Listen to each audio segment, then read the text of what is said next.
Yo, what's going on, everybody? This is Talking Tactics Daily. My name is Daniel Tiluk. Remember to follow the actual podcast down here, wherever you listen to podcasts, with me, Have Hope of the Have Hope Football Hut, and Carl Anka of The Athletic. This week we talked about all the things that transpired at the Africa Cup of Nations on Sunday. Yeah, it's been a week. Wow, it feels way longer than that, but the final that happened on Sunday. So I encourage everybody to go listen to that. It's always fun when the whole crew can be together. And yeah, it was a good app. So wherever you listen to podcasts, we're down there. But today's just a daily thing. There's a big ice storm coming. So I'm going to try to do this as quickly as I can, just in case the power shuts out or whatever else. Um, Really, I can only think of three major things that happened today. So I'm going to discuss those maybe in some depth, maybe not in depth. I don't know yet. We'll see. Real Madrid played against Villarreal today. It should be a difficult matchup whenever you go and you play away at Villarreal. I think it's a reason why a lot of Madrid fans were annoyed when La Liga said Barcelona and Villarreal are going to play a home game for Villarreal in Miami, when you know that most of the fans in Miami are going to be Barca fans. So you're taking an away game that should be tough on paper, certainly this season for Villarreal, and you're making it an away game in a foreign country for money. Okay.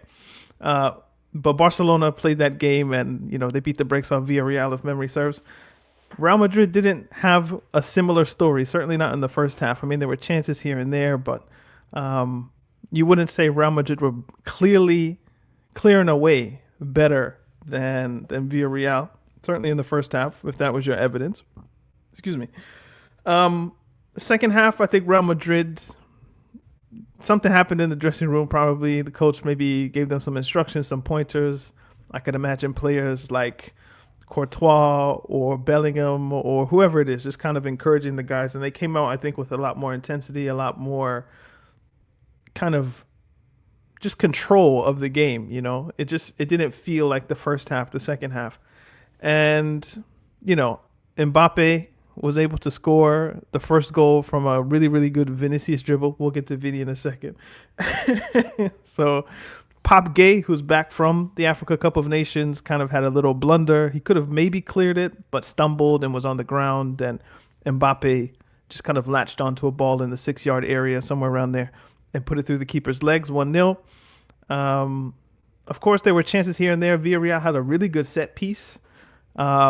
I think Parejo put a ball into somebody, I'm forgetting who, kind of ran off of a kind of pick or a screen in basketball parlance. And bro had an open goal, like, not an open goal, but a free shot, let's say, unmarked from around the penalty spot, I would say, and just blew it over the top. Courtois wasn't made to make a save. So that was probably their best chance, other than a Pop Gay, again, strike from just outside the box in the first half. Those are probably their best two chances. And then later on in the game, basically at the very end of the game, Vini finds Mbappe, and they were cooking this guy. Villarreal's left back. Again, I'm forgetting his name, but they were cooking him. Well, I don't even know if he's their left back. Let me be perfectly honest, but he was the person who was in that defensive position at the time. And Vini puts a ball across the field, kind of like a low-driven shot, a low-driven through ball, and Mbappe latches onto it, dribbles past the guy. The guy lunges in to try to tackle Mbappe. Mbappe gets fouled. It's a penalty, and Mbappe finishes a penalty. I haven't done this in a while. Mbappe takes his penalty, Panenka penalty. It's funny because Brahim Diaz, the director, was so messy. The director was so messy. So Mbappe chips the keeper. The keeper's, giving it all this, tapping his gloves, tap, tap. And Mbappe just kind of does a good Panenka, which is something that Carl and Half Hope and I were discussing on the actual podcast about the kind of the cell job you need to do in order to make that particular technique work. Mbappe did enough, and then you had a keeper who was like very antsy and definitely going to dive. It's certainly in a way that Edouard Mendy is averse to diving, as I discussed on the past daily and on the pod. And he chips it, and the director goes right to Brahim Diaz. It's like, come on, bro. That's so mean. Like, you didn't need to put him on camera. And it was fun because the first person to, I think, be in an embrace with Mbappe after the penalty was Brahim Diaz, and Mbappe smiled at him a little. So I thought that was funny. Another thing that amuses me, I must admit, outside of just Mbappe having one of his better seasons and just scoring in a lot of goals, and without him, I'd be very hard pressed to imagine where Real Madrid would be without Mbappe and his level of production this season. But something that amuses me is every time Vinicius is talking to himself, talking to the crowd, talking to the referee, talking to his teammates, there's a problem with the people who are doing the match. I've been listening to match commentary for AFCON. So it reminded me, like in the first 20, 25 minutes when they were doing the hand wringing about Vinicius and he needs to stop moaning. I was like, oh yeah, this is why I watch games on mute. So I just got my remote from my soundbar and I just put it on mute. I was just like, I don't need to listen to this shit. But Vini annoys people. Now, let me be honest. Let's be real. It's a daily, but we can still be real. Vini is annoying. Like, Vini is objectively annoying. I don't know if he's annoying in real life, but on the pitch, he is annoying. He seems very annoying. In the vein of Bruno Fernandes, where everything has to be a discussion, everything is a moan, everything is against me. He just seems, if you're looking for someone who's 100% engaged on the game, you can kind of maybe make an argument that Vini is engaged in the game because he's always talking, he's always in discussion. That call wasn't correct. It shouldn't be a corner. It should be a throw in. It should be a foul on me. Where's the yellow card? That's a penalty. Why are you grabbing my jersey? Like, there's so many things that Vini is involved in because the ball is at his feet so often that it can come across as if Vini isn't 100% engaged with the task at hand, which is getting the better of either a fullback, center back, defensive midfielder, assisting or scoring goals. But in the last few games, certainly the Champions League and this game, Vini is himself. He's annoying. He's talking. The mouth is constantly moving. I can lip read English fairly well, but I can't lip read Spanish or Portuguese. But I'm sure the people who can are like, I know exactly what he's saying because it's so open and obvious and blatant what he's up to or what he's saying. It's just, I can't understand him. But even when he's doing that, if you're getting the production from Vini, I find the rest of the stuff just funny. I find him highly amusing because he annoys everybody. Now, I don't like when people are annoyed and then they use the fact that they are annoyed. I don't know why anybody would like this, to be honest.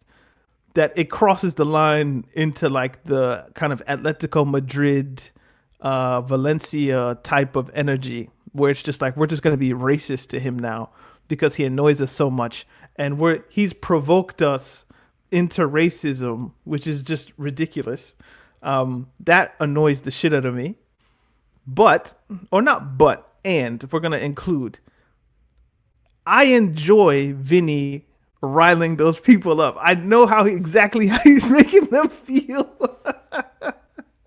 And the fact that there's some annoyed Spanish person out there or just fan of an opposite club out there who's just like, I hate Vini with every ounce of my being. I hate him.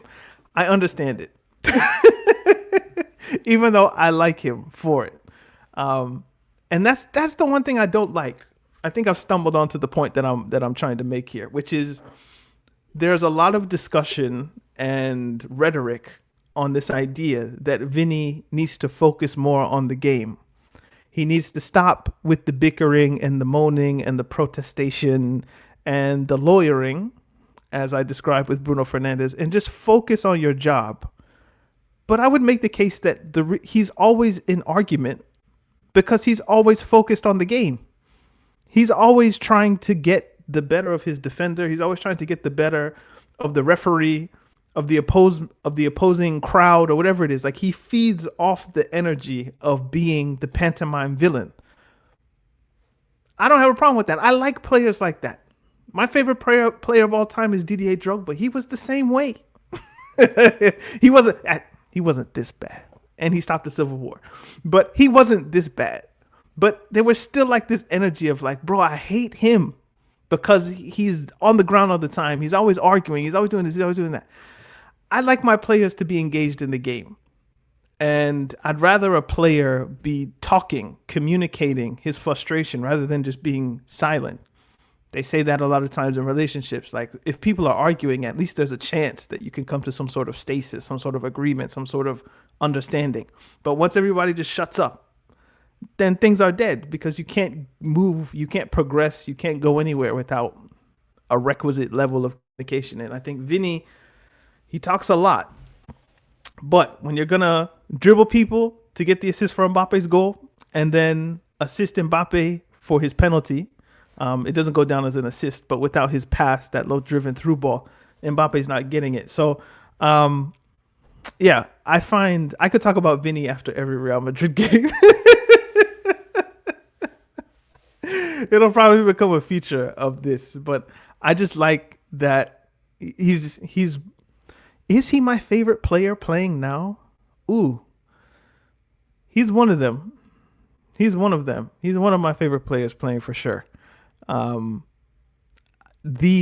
most favorite player, I'm not sure, but definitely he's on the list. And part of the reason is because he annoys a lot of people. and I like living the game with Vini. Just like watching the positions he's taking. Is he on the left? Is he going to be centrally? Like, following the game along with Vini. And like the moment in the first half where Real Madrid could have been through on goal. Mbappe gets the ball and Vini's just basically sprinting down the middle of the pitch free. And everyone is like, what happened? And then they show a replay of him pushing the defender. It's like, and he was so distraught that they called the foul. It was like, bro, you pushed him. He's an engaging player, and I like that. So Real Madrid, after their 2-0 victory, are now on top of the La Liga table, which we have here. I got to remember it's mirrored. Barcelona play Oviedo tomorrow. So this is a very temporary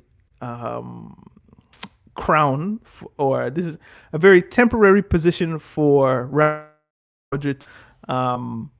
It will immediately be snatched when Barcelona beat Oviedo tomorrow. I would assume by no less than 2 goals, but please don't do any gambling on my nonsense. But I would think it's not going to be close tomorrow. So Barcelona are probably going to take the lead. But again, we're in a situation where Real Madrid have sacked their manager. I think they're in the top 8 in the Champions League, so they're fine there. They're top of the table, even albeit temporarily, in January, coming to Feb. And even if they go to second place, they're a point behind Barcelona with a Clásico to come. So all of this drama, and they're number one. Like they're number one, all of this drama. So their defensive records, 17 goals. It's on par with Atletico. You would say Atletico traditionally, maybe not this season, are like a very good defensive team. Real Madrid, solid defensive records. And then obviously they're not going to be scoring as many goals as Barcelona, but like they're not too far off 9, but we'll see what happens tomorrow. Tomorrow could be 6-7. Who knows? I need to stop saying 6-7. 5 or 6. My mom works in the school, and she came like a few months ago. She was like, "What is this 6-7 thing about?" I was like, "I don't. I'm 30 something. I have no idea what the little kids are on about." In any event, I just find it hilarious, or again amusing, that Real Madrid are in crisis, in inverted commas, and they could easily win the league. Not easily, but you could easily conceive them, or envisage. You could visage them winning the league and or the Champions League, and it'd be like, yeah, that kind of checks out. Sack the manager, bring in Arbeloa. Is he a legend? He's a club great. I don't know. What is Arbeloa standing in Real Madrid? That's a good question for somebody who has a better historical grasp of that club. I wouldn't think Arbeloa is just a respected former player. I feel like that's a place to put him. Respected former player that has deep ties to Real Madrid. So you bring in one of those players. This isn't Zidane. This isn't one of those. But you just bring in a player that knows where all the skeletons are buried, knows everything, knows the youth system, knows the setup, knows the players, the board, and he can just kind of get the best out of these players. That's the hope, anyway. We'll see further down the line when pressure actually comes into play. Meaning the kind of the title race has heated up to a point where instead of 21 games, we're at 31 games. And what does that feel like? What decisions will he make in the moment when there's serious silverware on the line? Not that it isn't already on the line, but you guys feel me. Vincent Kompany, I can't believe it. They lost to Augsburg. I only put this up for like a little sentence to say, I think it's taken for granted how easily Bayern Munich tend to win in the Bundesliga. So I could see a lot of people, or I could imagine a lot of people saying that Vincent Kompany, how good a job has he done really? He'll only really be judged by how well Bayern Munich can do in the Champions League. But he's going to get very little credit, I feel like, for winning the Bundesliga. And I don't know how fair that is, because from game to game, Bayern Munich can be beaten. They're not some invincible team that can never taste a loss. Like, of course they can be beaten.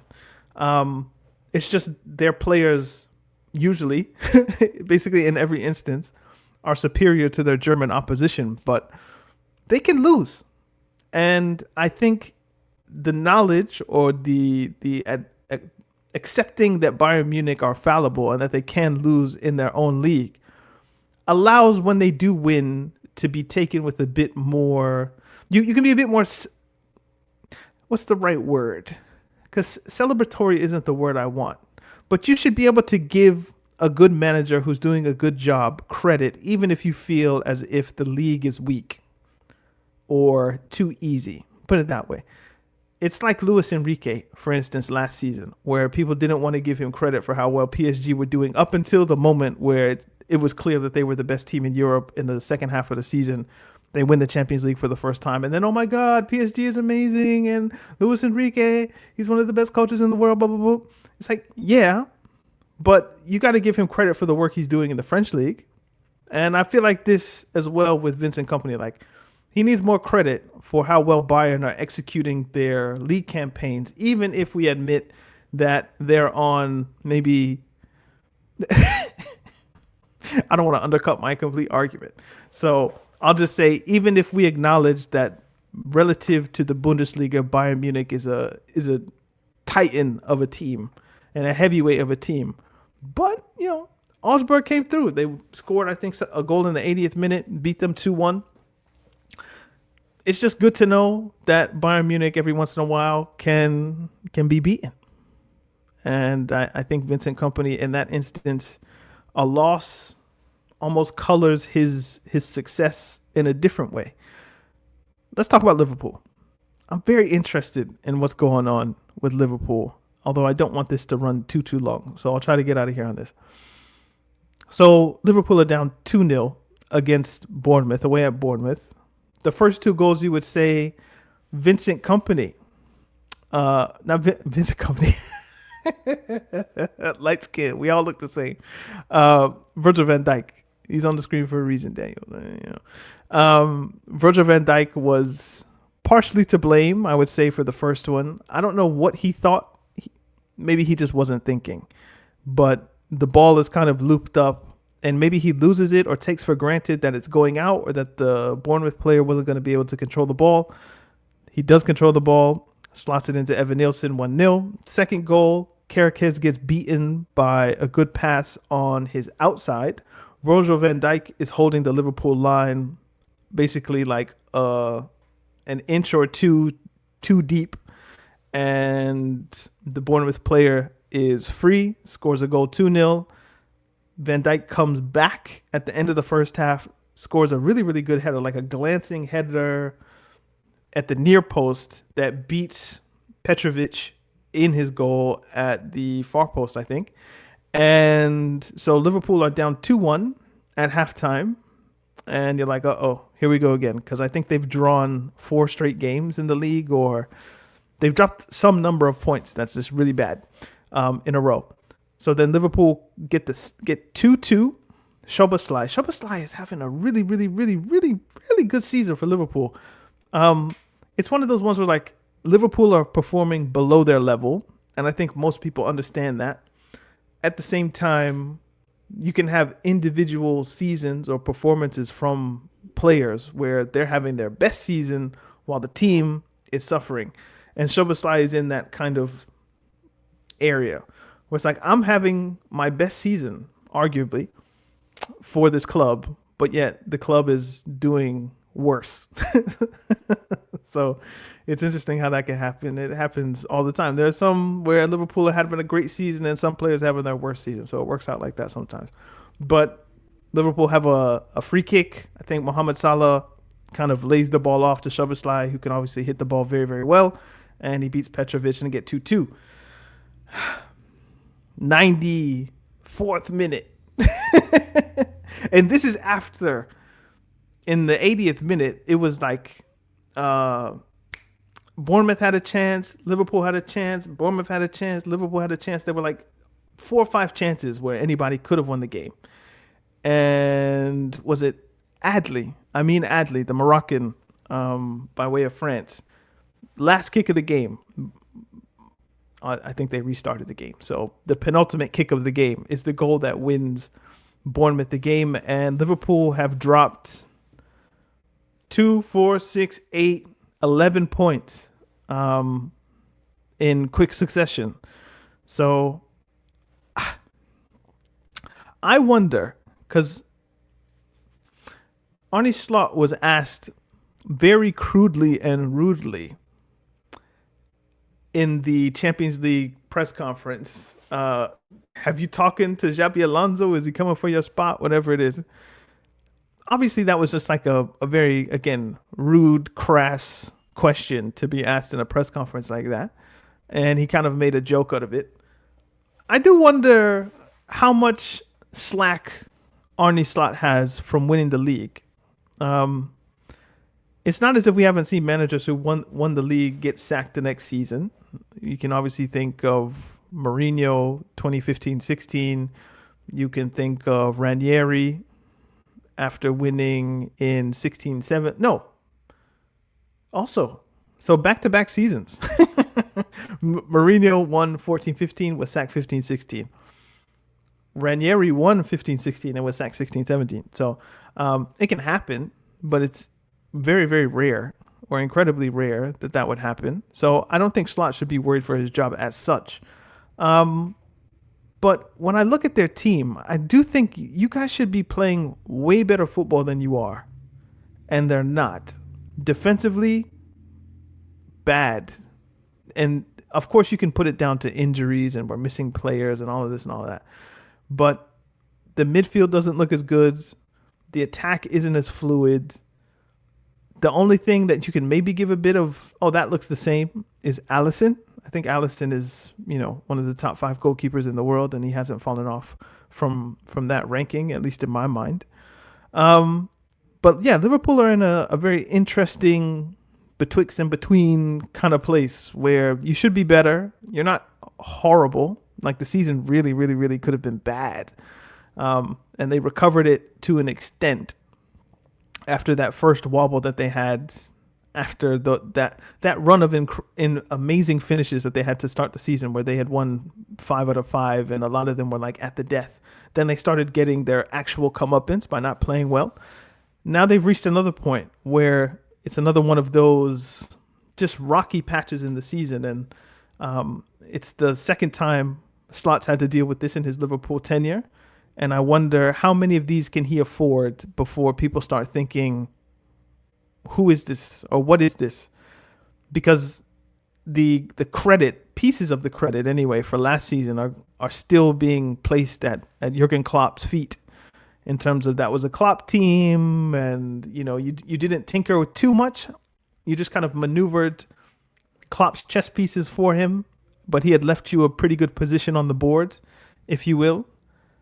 This season, the game almost reset, and you're playing the game for yourself. Still talented, but the moves that you're making are a bit unorthodox, or just a bit ill-timed.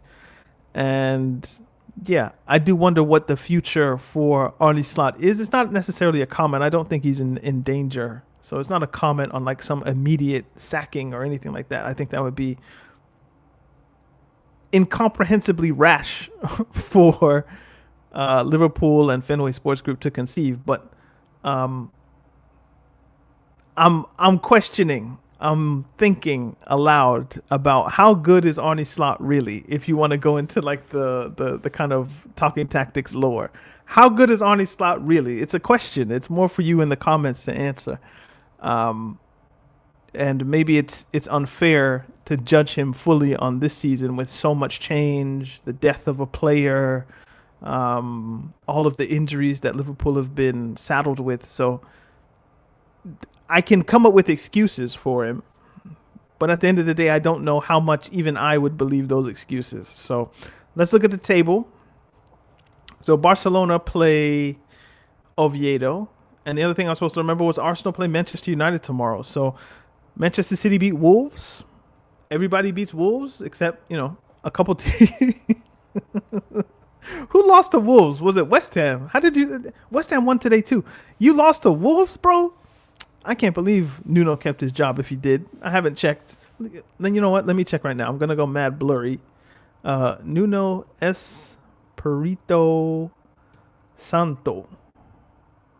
Yeah. He's still there. Okay. I can't believe he kept his job. Shout out to the black man. Keeping his job in adverse circumstances, man. We got two now. 2 African managers. One from Sao Tome and Principe, and the other one, the son of someone from Sierra Leone. So that's what's up. In any event, Arsenal play Manchester United tomorrow. Manchester United are one of the more difficult clubs to come up with. I have no idea what's going to happen. If it was Amorim, I'd give the points to Arsenal without question. Because it's after their performance against Manchester City, and now that they have Michael Carrick, who knows? It could be anything. I would probably go 2-1 Arsenal. But if Manchester United were able to fashion a draw somehow, like 2-2, would not shock me. I think we could probably end there because I don't want this file to be way too big. So remember to follow the podcast at Talking Tactics if you've got comments on Mbappé, on Vini, on Bayern Munich, on Virgil van Dijk, who isn't Vincent Kompany, and Arne Slot, or anything that's in the Premier League. Remember to put them in the comments. And yeah, let me finish here. Watching football, I don't even know how would I start this paragraph if I was writing it? Watching football that doesn't have international stakes after being kind of conditioned for a month watching like the Africa Cup of Nations, or it could be Copa America, it could be Euros, could be a World Cup, could be anything. But watching club football, the level of intensity that exists in international football, you can't match it in club football. So the Champions League games that happened this week, the club football that happened today, it's just not the same. It's not the same sport. Like it is, it's the same rules, it's the same game, but it's not the same sport. And there's like a, I don't know, a come down period, just like a relaxing that needs to happen. You need to kind of readjust or recalibrate how your mind is looking at the game, because it's a completely different thing that I'm looking at. There's not as much on the line. Like that final that happened on Sunday. How do you get that? The only way to get that back is to wait for the World Cup. And then even in the group stage, it won't hit the same. But by the time you get to that knockout stage of the World Cup, I'm gonna be like, oh, okay. No. This is why we watch. This is why we watch. The closest club football gets to it is like knockout stage of the Champions League. That's it. That's really the closest we get to it, and irrespective of which country you're in, it could be Copa Libertadores or CAF Champions League or whatever it is. Like that's as close as club football can get to the stakes of international football. But there is this kind of period of just, at least for me, I'm just looking at the game and I'm like, it doesn't hit the same after what I was just watching. So I don't know. Maybe tomorrow, Juve Napoli, maybe that could hit. But Arsenal United, I know it's a rivalry or this and that, but like nothing. That Africa Cup of Nations, man, it was too good. So this happens to me all the time, where international football has this tendency of ruining club football for a minute, and then it takes me like a week or two to figure out, okay, no, I need to readjust, shut it down, and then reboot, and then I'll be fine. So yeah, the malaise of club football is kind of taking over, but I'll get it back. I'll get it back for sure. Anyway, just being it's a vlog at this point. Remember to listen to Talking Texas podcast wherever you listen. I've been Daniel Tiluk. We'll see you guys hopefully tomorrow, if I have power. Duke Energy, don't fuck with me. Peace.